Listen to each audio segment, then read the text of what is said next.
Quando já não havia outra tinta no mundo, o poeta usou do seu próprio sangue. Não dispondo de papel, ele escreveu no próprio corpo. Assim nasceu a voz, o rio em si mesmo ancorado, como o sangue sem voz nem nascente.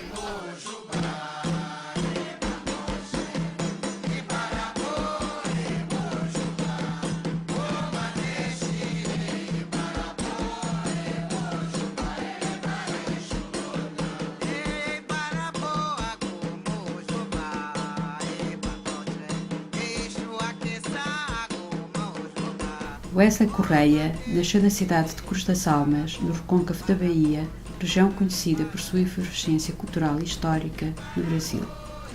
Licenciou-se em Letras Vernáculas pela Universidade Estadual de Feira de Santana, realizando projetos na área de língua e literatura. Iniciou sua carreira científica como bolsista BIPIC-CNPq, com pesquisas na área de literatura e género. Em 2005, concluiu mestrado em Literatura e Diversidade Cultural, também na UFS. É autor do livro Pausa para um Beijo e Outros Poemas, editora Nova Civilização, 2006, e tem participado como poeta e ficcionista de revistas e coletâneas. Foi professor de literatura brasileira da Universidade do Estado da Bahia e um dos poetas convidados a representar o Brasil no 11º Festival Latino-Americano de Poesia, em dezembro de 2007, na Colômbia. Em 2009, integrou a coletânea Cais Drummond de Andrade, produzida pela Fundação SESC-DF, com o poema Estudo sobre Café. Em 2013, publicou o livro Deus é Negro, da partida, da chegada, da multiplicação. Além dos livros publicados, é autor do inédito Canção da Pedra Azul, poesia, O Coração de Oxum e Outros Amores, conto, e Tempos de Coisas Amadas, romance. Atualmente é doutorando em Estudos Étnicos e Africanos pela Universidade Federal da Bahia e professor do Instituto Federal de Ciência, Educação e Tecnologia da Bahia, IFPA. Wesley, eu sei que tu estás agora aqui em Lisboa, mas gostava que antes de começarmos a conversar sobre a tua poesia, gostava que tu te apresentasses. Ok, Maria, eu sou o Wesley Correia, eu nasci no estado da Bahia, nasci em Cruz das Almas, cidade do recôncavo da Bahia. Aliás, uma cidade muito presente no meu imaginário, nos conteúdos que eu trago para a minha poesia. Saio de Cruz das Almas com 17 anos, vou me graduar em Feira de Santana, a universidade que você também conhece, né? Ali eu faço a graduação e em seguida o mestrado, tá? Depois eu vou para a Universidade Federal fazer o doutorado e inclusive estando aqui em Lisboa para concluir esse curso de doutoramento, tá? Então começo a escrever desde muito cedo, assim, acho que eu sempre tive uma inclinação bastante intuitiva, até eu diria, não é? Para essa coisa da escrita e para a alegria que isso me dava sempre. Para além de ler, porque eu sempre fui um leitor assíduo, razoável, e para além de ler também a escrita. E dei sorte, Maria, porque eu nasci numa casa que fica ao fundo da biblioteca, ao pé da biblioteca. E era interessante porque para estar na sala de leitura era um pulo, né? Então estava sempre ali. E estava até lembrando hoje uma coisa engraçada, porque eu saía, não jogava muito bem bola, né, nessas coisas que os meninos faziam. Então começava a jogar, era tirado do jogo, ou então nem entrava, assim, ninguém me quer no jogo, eu ia para a biblioteca, estava ali pertinho. Inclusive, eu lembro que nós montávamos uns campinhos de futebol, improvisávamos, exatamente na rua ao lado. Isso é uma alegria, não é? Para alguém que se descobre leitor tão intuitivamente, embora eu venha também de uma família de educadoras. Mas o despertar desse universo literário realmente algo muito assim, eu diria até espiritual, sabe, Maria? Não é? Com 13 anos, 13, 14 anos, eu já tinha lido assim boa parte do que a gente chama de clássicos, né? Os clássicos da literatura, mas era uma coisa que eu ia na estante, via um livro. Eu lembro de um episódio engraçadíssimo, assim, que a nossa biblioteca tinha acabado de receber uma coleção, eram uns livros assim de capa verde, lindos, assim, né? Todos arrumados. Essa coisa fascinante que o livro tem na prateleira, né? Então eu peguei o primeiro livro assim que eu encontrei, não é? E vim com aquele livro embaixo do braço, assim. Então, saí e antes, olha, eu morava ao fundo da biblioteca, mas antes de chegar à minha casa eu dei uma volta na cidade com esse livro embaixo do braço. Porque na verdade, Maria, eu acho que Companheiro. era um companheiro, e eu não sei, na minha cabeça, era como se de repente todo mundo parasse, né? Que ele tem um prestígio, porque ele tem. Na minha cabeça eu tinha essa fantasia, né? Que andar com o livro, as pessoas não estavam nem aí, cada um fazendo suas coisas, mas eu estava ali com o meu livro embaixo do braço, todo imponente, e achando que ele. E realmente, de fato, né? O livro me confere sim um prestígio, não era aquele que eu imaginava à época, mas era um pessoal, um íntimo, né, um interno, que é um pouco do que o ato da leitura possibilita, não é? Esse movimento mágico de acessar mundos, de conhecer universos diferentes, de dialogar também com conteúdos e com conhecimentos tão distintos às vezes do que é o seu universo, né? Do que é então a literatura, a leitura trazia um pouco essa sensação de acessar o mundo, né? E assim, eu me considero tímido, né? Mas a timidez assim não se revelava como um problema do ponto de vista dos contatos que eu poderia ter com o outro, com o mundo, por conta do texto, né? Porque o texto me permitia, digamos assim, sublimar essa característica, não é? Sublimar esse traço de personalidade e ser feliz de alguma forma, não é? E ser feliz no coletivo, e ser feliz com esse outro. Wesley, tu começaste primeiro por prosa ou por poesia? Eu comecei primeiro por prosa. Por prosa. Essa é uma boa pergunta porque eu tenho publicado contos, não é? Tem um romance que eu estou escrevendo agora, não concluí ainda, chamado Tempo de Coisas Amadas, mas não publiquei. Curiosamente, embora assim, eu tenha sido um leitor muito mais frequente de romances, de novelas, de contos, etc, etc, eu começo a entrar no mundo da poesia e também, não sei se poderia me dizer me tornar mais conhecido, mas pela poesia que as pessoas passam a ter, que eu passo a ter um pouco mais de visibilidade, não é? Enquanto poeta. E são, assim, Maria, universos muito distintos. Você que é leitora sabe disso. Porque a poesia, sobretudo a poesia moderna, ela é absolutamente autônoma, tá? Do ponto de vista da sua forma, da linguagem, do conteúdo, não é? Porque não há tantas necessidades explicativas na poesia. A poesia é um enigma. E ela te convida, às vezes, a terrenos movediços e o leitor aceita ou não esse desafio e acaba adentrando essa seara. A poesia tem isso. A prosa não. A prosa é mais corrido, com mais suportes de linguagem, não é, com os recursos ali construindo as sentenças, a ideia de uma continuidade que não há na poesia, porque a poesia rompe, não é, com essa linearidade, ou essa racionalidade que é muito mais comum na prosa. E curiosamente, mas assim, eu gosto muito de escrever poesia e adoro escrever prosa. Eu gosto de fazer realmente as duas coisas. Talvez se você me perguntasse assim hoje, você gosta mais da prosa ou da poesia, eu não saberia dizer, porque eu gosto muito da prosa e da poesia, das duas coisas. Não será que a tua prosa é uma prosa poética?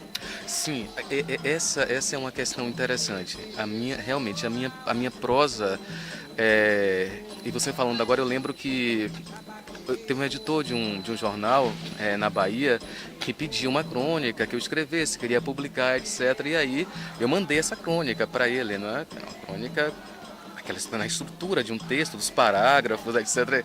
E quando ele recebeu, isso aqui não é uma crônica, é uma poesia. Eu estou querendo uma crônica para publicar no jornal, mas isso é uma poesia. Eu falei assim, mas então as estruturas do texto, os parágrafos, as orações? Ele, não, mas Isso é uma poesia, né? Então, acabou que não publicou, né? Mas foi engraçadíssimo, porque eu falei assim, olha, acho que vai ser difícil realmente me desvencilhar dessa força que eu sei que eu trago na minha linguagem, que é essa presença da poesia, não é? É um pouco assim, Maria, é como se é difícil até explicar às vezes, mas é como se o universo se tornasse um pouco mais acessível, mais palatável, né? Através da beleza que a poesia tem, que a poesia traz.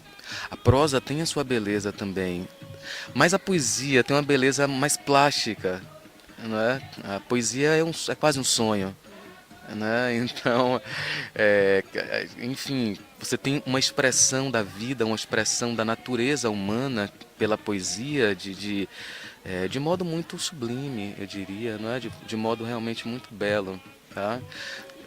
A prosa poética também, claro, tem essa beleza, não é?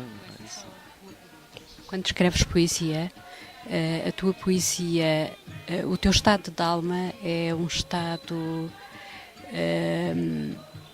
em que tu vais doar para o outro, ou tu escreves primeiro para ti próprio, as tuas preocupações, as tuas ânsias, o teu mundo, para ser revelado para o outro?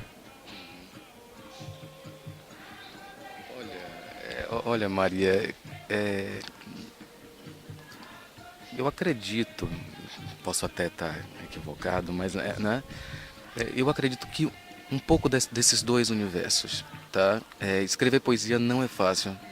Escrever literatura, produzir literatura é uma. Eu brinco às vezes, eu digo assim: produzir literatura é uma atividade um pouco suicida, porque de repente você está ali por completo revelado, né? E esses universos mais recônditos que nós temos, né, que são essas coisas que nós guardamos, que são essas coisas que vivem conosco, a poesia devassa um pouco isso, né, porque ela vem, te traz toda essa coisa profunda que você tem e que é humana e que é mágica, né, e coloca para fora. Quando eu escrevo, eu penso nesse desconhecido que me habita, tá? E penso também que há uma outra pessoa que, embora me seja desconhecida inicialmente, não sei quem é esse leitor, é como se eu já o conhecesse de alguma forma, né? E ele também é a mim. Portanto, eu tenho um pouco dessa sensação de que há uma relação bionívoca, que há uma relação mútua, uma relação muito profunda que se estabelece entre o meu mundo guardado, secreto, que todos nós temos, tá? E esse outro mundo que está aí fora. Acho que o braço que capta esse meu universo é o leitor, mas a poesia é também o braço através do qual eu capto o universo desse leitor. Então existe sempre uma dimensão correlata, digamos assim, de existência, não é? Entre o poeta e o seu leitor. Mas às vezes não é muito agradável, sabe, Maria? Às vezes realmente é uma atividade assim difícil, não é? Corajosa também, eu diria, né? Porque embora a poesia tenha toda essa dimensão da beleza, não é? E é mais assim, é preciso muita coragem, não é, para se revelar, para E às vezes a poesia pode não agradar ao leitor, mas o poeta precisa de escrever, não é? sim, sim, sim, também. E por outro lado, há também poemas, isso aconteceu muito com o meu primeiro livro, o Pausa para um Beijo, não é? Que é o meu é o meu primeiro livro de poesia independente, porque eu sempre estive participando de antologias, de coletâneas, né? Mas depois que o livro está pronto, depois que passam esse poema aqui, eu que gostaria de tirar. Não queria esse poema, então eu queria fazer uma intervenção. Mas aí você encontra, como eu encontrei, leitores que adoram um poema que eu nem gosto tanto, assim, um poema chamado Sete Pecados, não é? Que conta, é um homem que convivia com 7 mulheres e vai representar cada uma dessas mulheres a partir de uma forma. Tem aquela que se revolta com a condição, porque o que é só para ela, tem a outra que não, enfim, então é um universo muito. Mas os leitores, à medida que o livro foi se tornando um pouco mais conhecido, não é, Maria? Então essas pessoas, mas aquele poema, Os Sete Pecados, ele ficou assim como uma marca no livro que realmente eu não esperava, porque inclusive é um poema simples e foi um poema que não estava originalmente no livro. O editor me pediu para colocar na orelha do livro. Assim, Albert, tem um espaço aqui sobrando e acho que cabe um poema. Assim, poxa, mas já está pronto. Não, mas faça aí, não sei o que. Entreguei a ele. E de repente, essas coisas são surpreendentes. Ele acabou se tornando assim.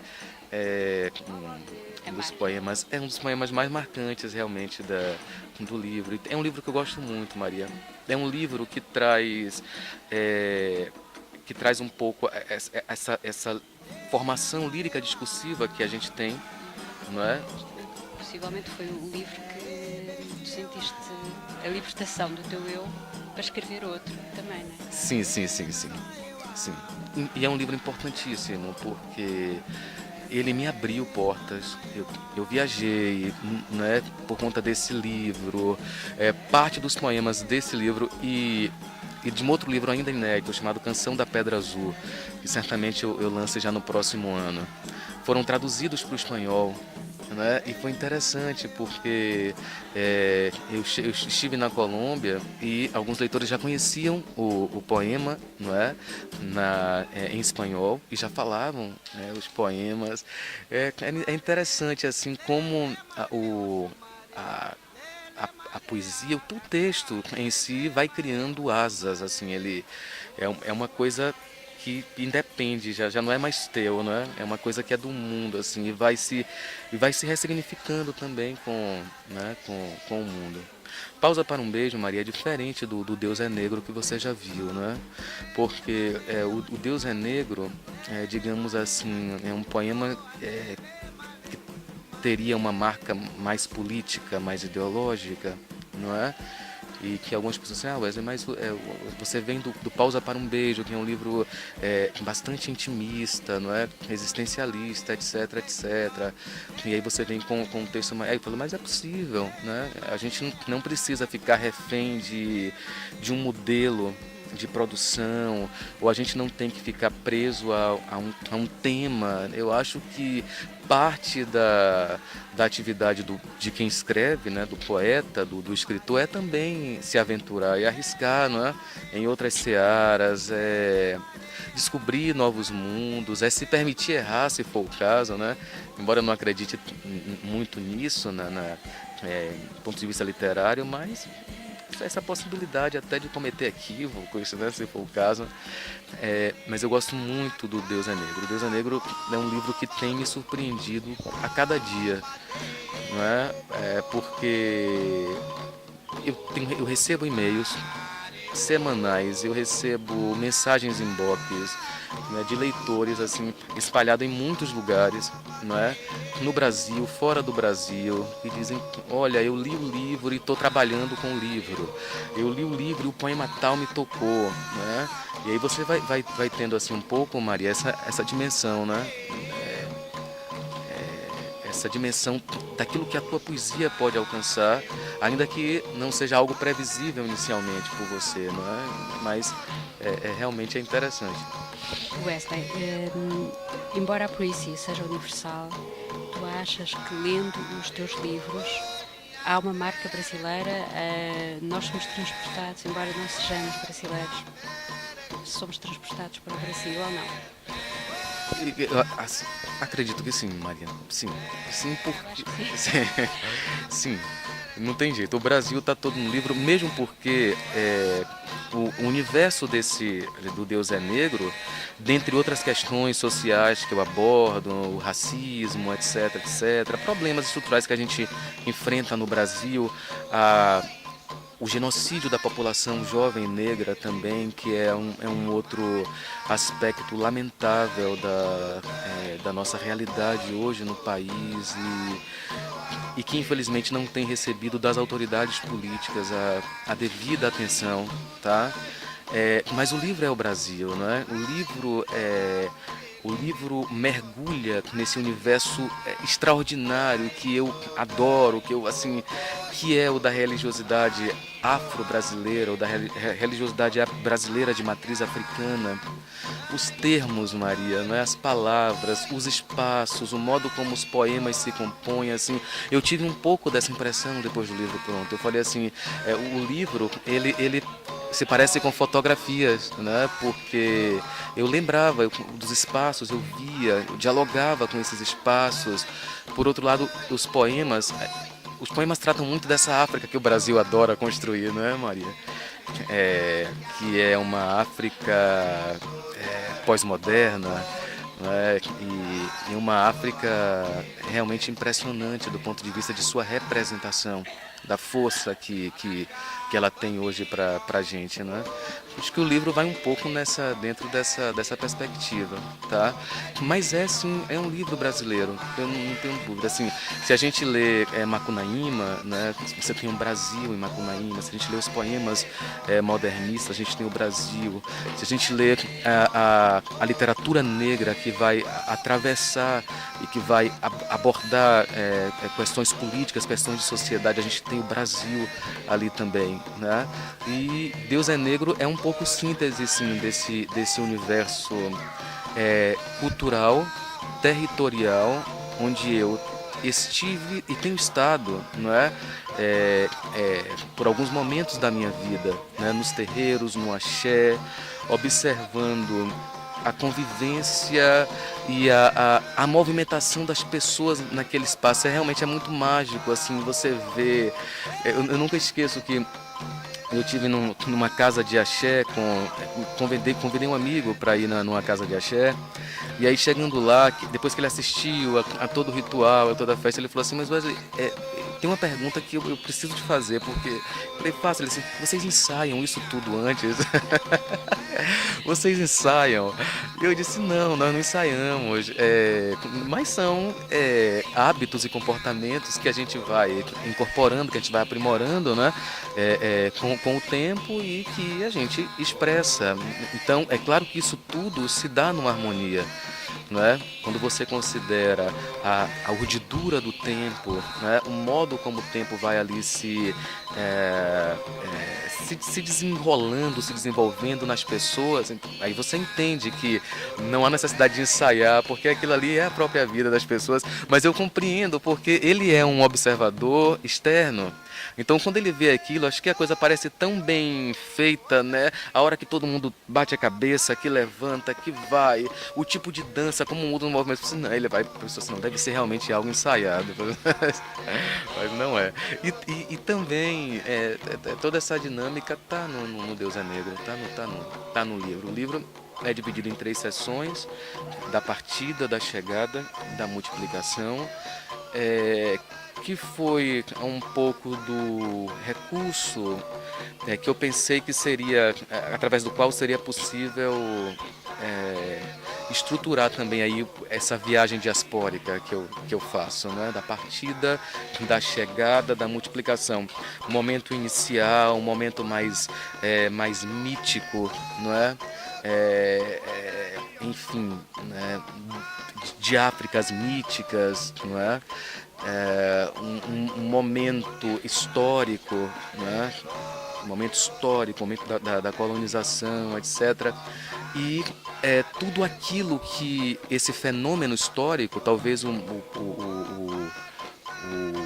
mais profundo fenômeno social que a humanidade tenha de fato vivenciado é o da colonização, tá?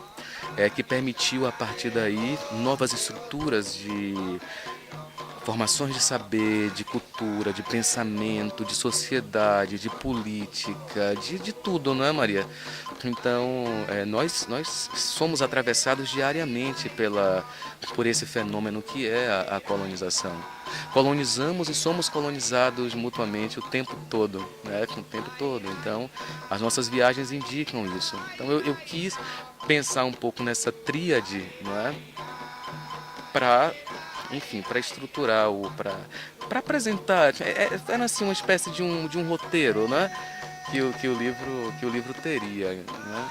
Wesley, aqui em Lisboa, tu sentes também um pouco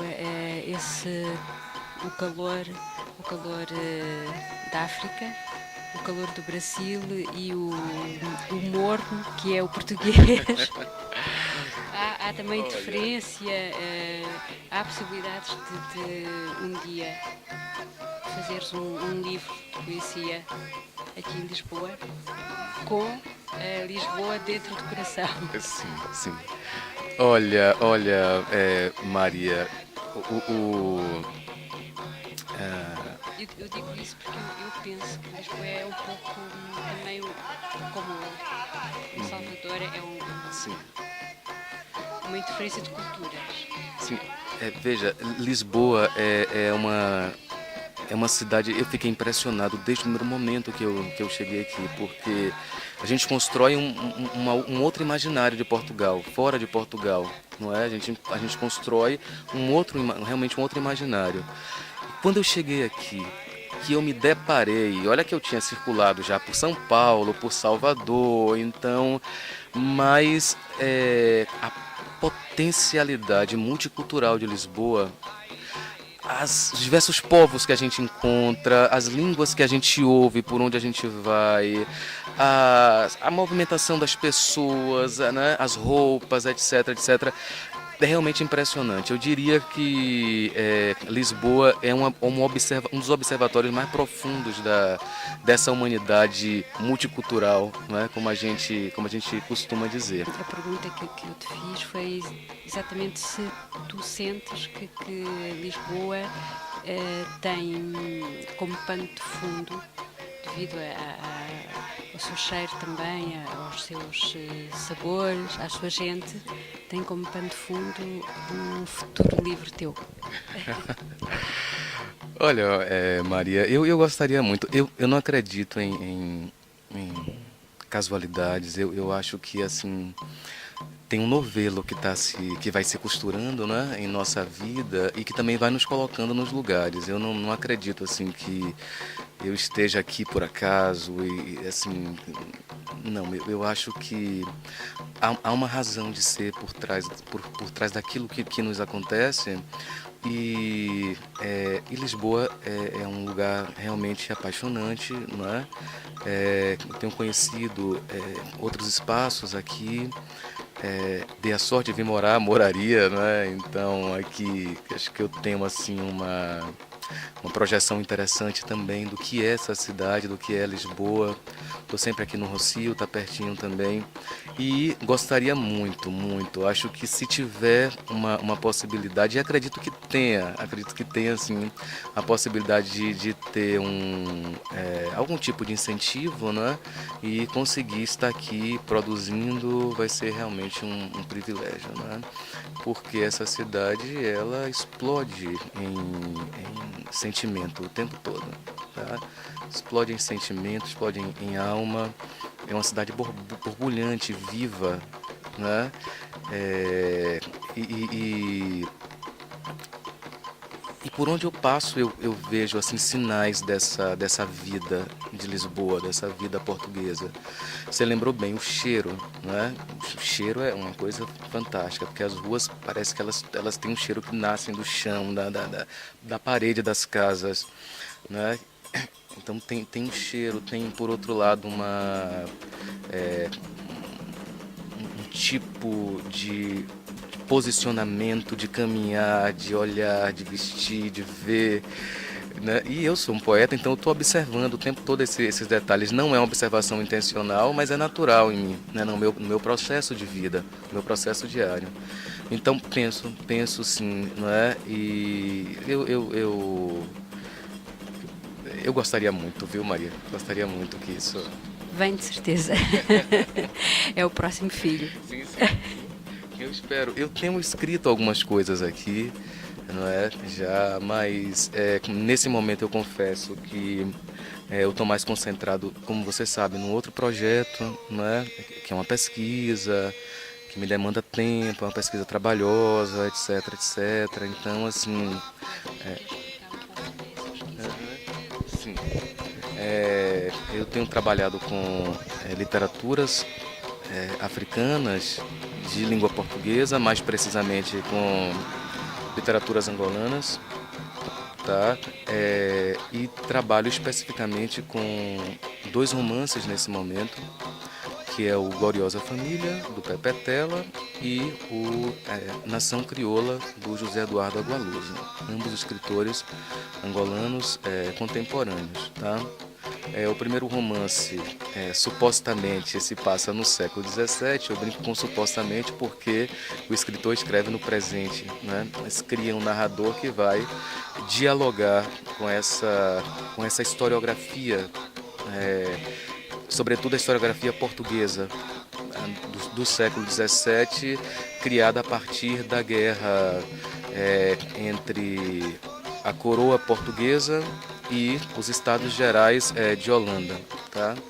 Então, esse é um pouco do cenário. E o segundo livro, que já se passa ali no século XIX, tá? Então, eu tenho tentado trabalhar um pouco com essa perspectiva de perceber quanto da historiografia está presente na ficção e em que níveis essa ficção é capaz de, digamos, transfigurar esse passado histórico a partir de um novo viés, a partir de uma nova significação, construindo uma outra gramática, não é que não uma gramática da dominação, mas também uma gramática ali que nasce dessa ambivalência, não é? Dominação, dominador, dominado, dominado, dominador, e o que essa relação é capaz de promover, é capaz de projetar. Então é um pouco isso, né? Perfis femininos também passam, trabalho com o conceito de intertextualidade, com o conceito de metalinguagem. São conceitos que eu tenho utilizado, não é, como pontos como aportes teóricos, analíticos, não é? E tem me revelado coisas assim incríveis, sabe, Maria? Coisas incríveis.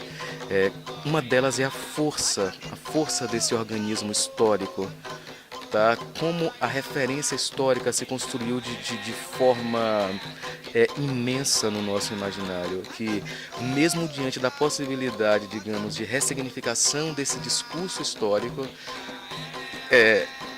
os escritores, os autores têm reproduzido esses discursos, ou têm mantido esses discursos, ainda que sejam como referências.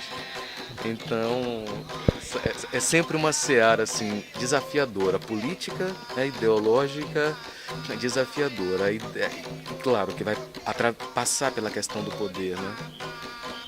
Eu estava-me a lembrar agora, não sei se tu já viste um filme, e íamos para a questão também do audiovisual, do cinema, da Rainha Ginga, que é conhecida, não é, em todo o mundo, e que tem muito poder nas histórias que se contam em Angola. Eu não assisti ao filme, eu vi algumas críticas. Eu não sei se está em cartaz aqui ainda em Lisboa. Acho que vai ser, vou colocar isso vou assistir. Pepe Tela tem um livro muito bonito na Eluégia que fala da Rainha Ginga. Rainha Ginga, e em A Gloriosa Família também. Ginga todo o conteúdo de Ginga, a sua habilidade estratégica ali na manutenção do poder, na manutenção do seu território, da sua dominação, tá? Uma mulher, e isso é impressionante, Maria, porque mesmo os historiadores do século XVII, tá? Reconhecem essa genialidade de Ginga Mbandi, né? E é uma mulher extremamente inteligente, consegue se articular com os guerreiros Jagas, que eram guerreiros independentes, tá? E autônomos, né? Porque não há entre os Jagas muito bem delineada essa ideia da composição familiar, não é? Como havia em outras comunidades angolanas. Então são nômades, são guerreiros nômades, tá? E Ginga consegue o alinhamento a esses guerreiros extremamente potentes, né? Quase que imbatíveis. Ela consegue dialogar, ela está em Matamba, mas ela consegue dialogar com o rei do Congo, tá? Então os dois juntos, tá? E ela é muito mais diplomática, porque ela vai ao Congo, ela procura Garcia II, dialogam, etc, etc. E de fato as forças dos exércitos locais, dos exércitos angolanos, não é, se potencializam, tá? E os países em guerra, os países europeus em guerra, ambos reconhecem isso. Olha, a gente não consegue, tanto Portugal quanto Holanda reconhece isso. Ser também a força dela, né? E acabam por reconhecer a força de Ginga, né? Ginga é impressionante. Eu penso que Ginga e Zumbi são dois marcos.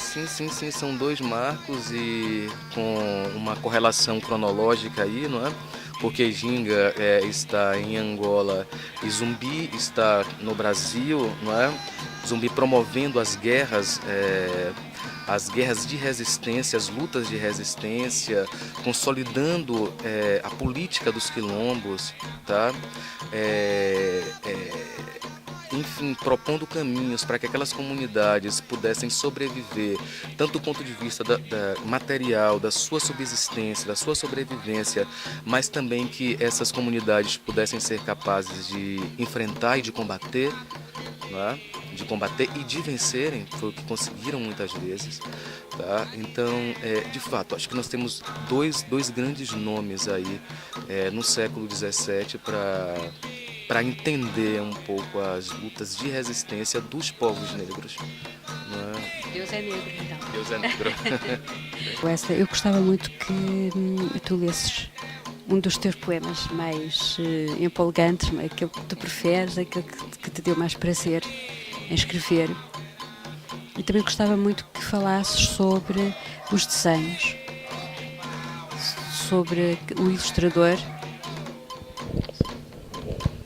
Então, o ilustrador é o Gabriel Ferreira, que é um artista que não é de Feira de Santana, se não me engano, nasceu em uma cidade próxima, não lembro se Tucano, se Tanquinho, enfim. Mas que tem morado em Feira de Santana já há algum tempo e se tornou nos anos de 2000, né, na década de 2010, se tornou assim a expressão de uma geração, né? Então tem ilustrado obras literárias, poemas de escritores, de poetas feirenses, de escritores, né? E um cara também com um traço assim bem interessante, bem moderno, uma linguagem cubista, mais contemporânea, né? Enfim. E foi um presente, porque ele fez a ilustração em nanquim aguado em papel cartão. Quando eu falei com ele do livro, mandei os originais, né? Ele leu e eu falei assim, olha, Gabriel, eu estou querendo pelo menos aí 4 ilustrações. Você vai fazer uma série, mas eu quero 4, porque uma para capa e uma para cada sessão. Aí ele falou, então tá, não sei o quê, né? Fez, depois eu disse, eu estou mandando aí para você alguma coisa, aí veja se você gosta, se você gostar, você pode usar, se não... E aí quando eu olhei, que eu abri, eu tomei um susto, porque eu fiquei realmente tão impactado com a obra, porque ela tem ela tem uma vitalidade, não é? Ela tem uma força.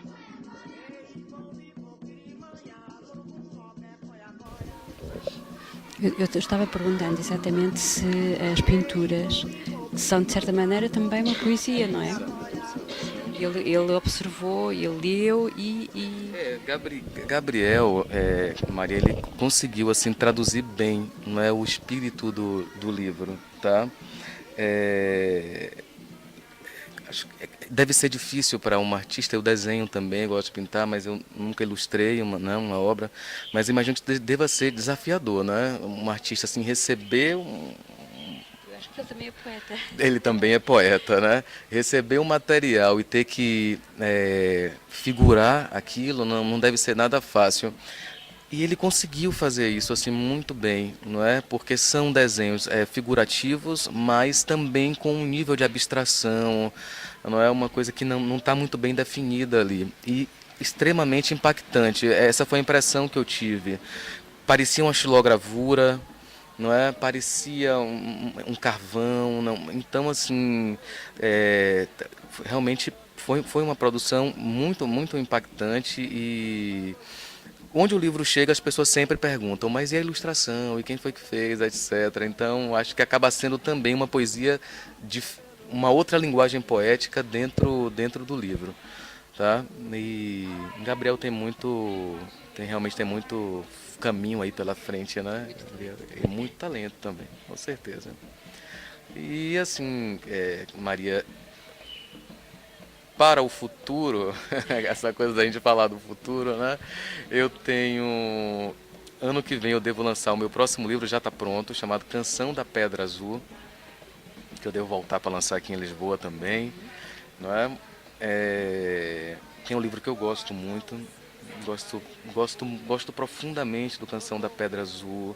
É completamente diferente dos outros dois. Ele mescla esse universo existencialista, de Pausa para um Beijo, não é?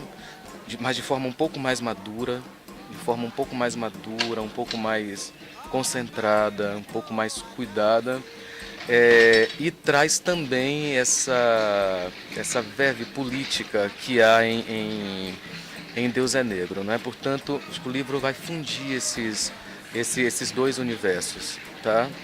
Eu gosto muito, eu tenho gostado assim de preparar. Tem um livro de contos já pronto também, né, que eu pretendo lançar em breve, chamado Coração de Oxum e Outros Amores. São 7 contos de amor, 7 tragédias amorosas, na verdade, né? Na verdade, assim, é o revés do amor, né? É quando o amor... Esse é o teu número sagrado. Pois é quando na verdade o amor revela o seu revés, e nem por isso deixa de ser amor, não é? Na separação, no fim, não é? Enfim, na vida, no casamento que acaba, na vida que termina, na morte, etc, etc. Essas implicações que tomam o amor, tá? E que o impelem a ser amor em outras esferas, em outras dimensões, não é? Então o livro ele tem esse apelo assim, meio um golpe no idealismo romântico, mas também sem deixar de ser romântico, né? E estou escrevendo um romance. Esse romance assim de tudo que eu fiz até agora, como é que eu poderia dizer? É realmente a tarefa mais difícil. Esse romance chamado Tempo de Coisas Amadas. E é muito difícil, Maria, porque é um protagonista, não é, que narra em primeira pessoa. E ele é muito diferente de mim, né? Das minhas convicções, do meu... E às vezes é realmente muito difícil dar voz a essa pessoa, né? Ele é um político... Sim, de repente acho que há muito de psicanálise aí, né? Mas ele é assim ele é um político, ele se projeta economicamente pela política, pela corrupção, tá? Que é esse mal que a gente tem vivido no Brasil, não é? Cotidianamente. né, as pessoas que decidem entrar, né, no universo político e que tentam um cargo, não é, político, muito dificilmente essas pessoas têm realmente um interesse social, vontade de fazer algo, ou às vezes até têm, mas são corrompidas e isso é um problema. E esse cara não tem nenhum tipo de constrangimento com relação assim, o poder para ele é a via de favorecimento pessoal. Então ele vai dar os detalhes dessa corrupção, como é que os esquemas funcionam, como é que acontece, etc, etc. E ao mesmo tempo como é que ele tem que conseguir os votos, não é? Como é que ele precisa deixar a população na sua dependência, mesmo odiando essa população, como ele, né, como ele coloca em alguns momentos, tendo aversão a esse eleitor. Mas o romance é também mais do que isso. O romance é o universo desse indivíduo. Ele já está num hospital psiquiátrico, ele escreve o livro, né, de um hospital psiquiátrico. Então, os devaneios, as cisões, eu acho que essa espécie de culpa também que ele vai viver, os espelhos que vão se colocar diante dele, ele vai se revelar de muitas formas, vai se ver de muitas formas. Ele também vai esbarrar em universos muito contrários. Ele casa-se com uma mulher e casa-se por interesses, apaixonado por outra. As duas têm o mesmo nome. Ambas se chamam Bruna de Castro, né? E ele é apaixonado pela Bruna, que é uma artista, né? Mas não teve coragem de casar-se com ela. Casou com uma filha de um grande empresário, etc, etc. Esse casamento, portanto, é falso, não é um casamento que lhe traz muita tristeza, são 3 filhas, mas também sem vínculo com essas filhas. Ele, por incrível que pareça, ele tem vínculo com o filho que ele adota, que é uma criança que ele vê em uma de suas campanhas. Ele encontra uma criança com uma mãe num casebre, num lugar muito pobre. A mãe tinha problemas também, então ele acho que é o único momento de piedade que ele tem. Ele pega aquela criança. A esposa não queria, mas ele pega, cria e vai criando, o menino vai crescendo. E é com esse filho que ele estabelece uma relação de amor, uma relação de afeto, de afetividade.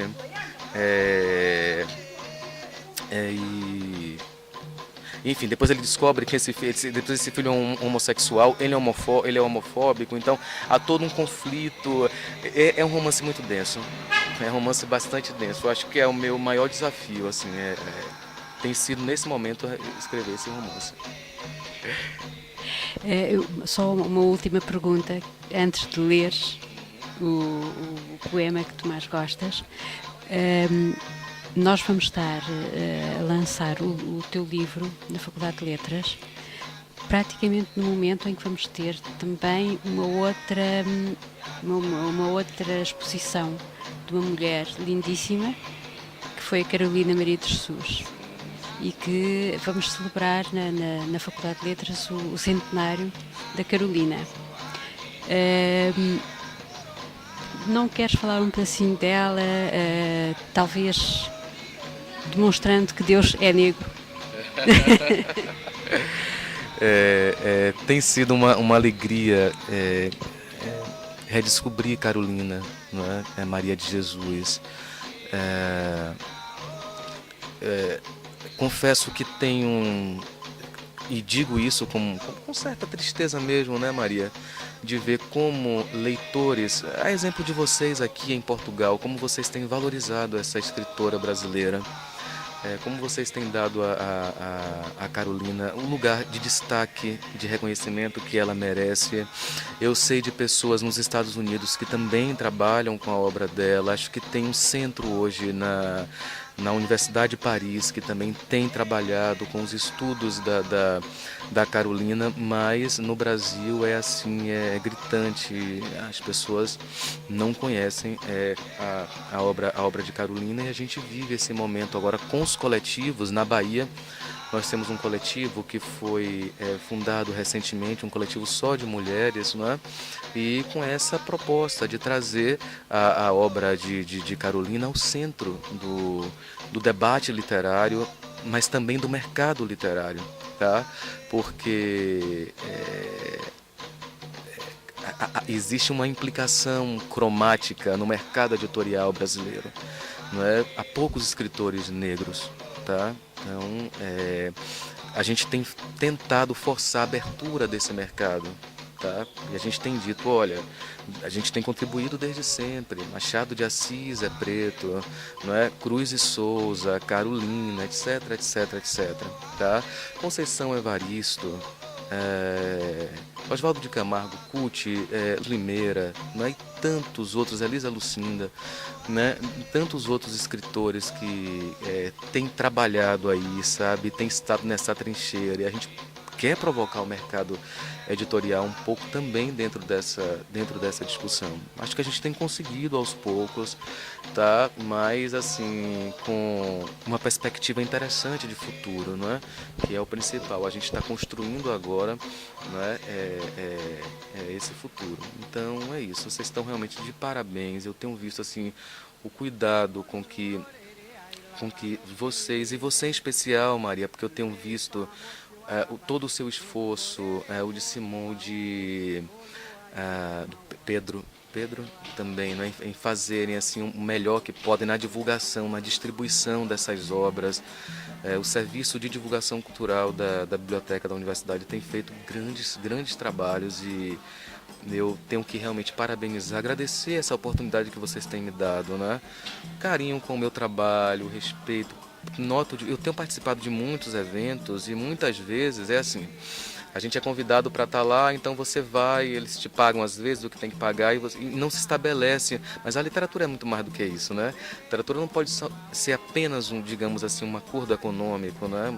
Precisa ser mais, porque senão a literatura vira qualquer outra coisa, né? E ela não é qualquer outra coisa, ela é a literatura, né, Maria? Então a gente acredita também nessa coisa especial que a literatura tem. Eu vou ler um poema meu chamado Gratidão, que vem a calhar, não é? Que é o meu poema de gratidão para todos vocês, não é? Para os portugueses, para os lugares onde eu tenho passado, como eu tenho sido recebido. E ele traz duas expressões interessantes: Obi, que é um fruto sagrado africano, tá? E Aláfia. Aláfia, que é caminhos abertos, Aláfia é confirmação, tá? Então trago um pouco esses dois termos. Diz assim: a todos os que sangraram comigo, dedico este obi, aberto em Aláfia. A todos os que tiveram seus laços de amor espedaçados no horror do jugo, aos que fizeram vida em meio à morte, dedico este obi, aberto em Aláfia. Aos que foram rumo ao fim, aos que desejaram fazê-lo, aos que em nome da liberdade coletiva aprisionaram a sua própria, aos que desafiaram, cantaram, bailaram com seus deuses, dedico este obi, aberto em Aláfia. A Urumilá, Odudua e Amacê Malê, na direção do sempre, dos caminhos, dos secretos, da esperança. Ao reino de Ifá, dedico o meu coração, aberto em Aláfia. Só para terminar, eu gostava só de lembrar uma frase que acho que é muito marcante no Miyakoto, e que foi um título de um livro do Mia, que se chama Cada Homem é uma Raça. Eu acredito que cada homem é uma raça, e que Deus é negro, é branco, é amarelo. Eu acredito também, Maria. Eu acho que a diversidade que cada um de nós traz consigo, né? Seus medos, seus anseios, as marcas de fé, de tradição, tá? Os diversos caminhos através do qual o conhecimento se constrói dentro do indivíduo, aquilo que ele traz da sua família, aquilo que ele traz dos seus ancestrais, aquilo que ele vai construir, aquilo que ele transfere ao outro. Eu não tenho dúvida de que se a raça for pensada dentro dessa dimensão mais íntima, mais profunda da história, do conhecimento, de algo latente do indivíduo, sim, cada indivíduo é uma raça, e acho sim que Deus é pluri e multicromático.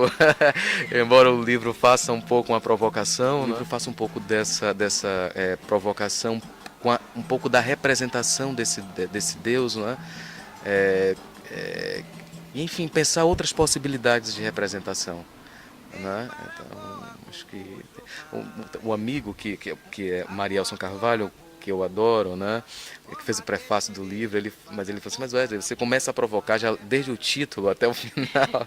E a ideia é essa mesmo, a ideia é mexer, que a literatura não precisa deixar as coisas assim tão confortáveis ou tão. Acho que ela precisa rebuliçar um pouco, não é, Maria, as coisas, ela precisa provocar as estruturas, ela precisa fazer pensar, porque senão as coisas ficam muito assim certinhas nos seus lugares e a gente só vai repetindo as coisas, né? Então, acredito que a literatura ela também tenha um pouco desse caráter provocativo aí. Muitos parabéns primeiro e muitas felicidades para o futuro. Muito obrigado, eu agradeço mais uma vez pela oportunidade, pelo carinho. Tenho certeza que essa amizade vai perdurar.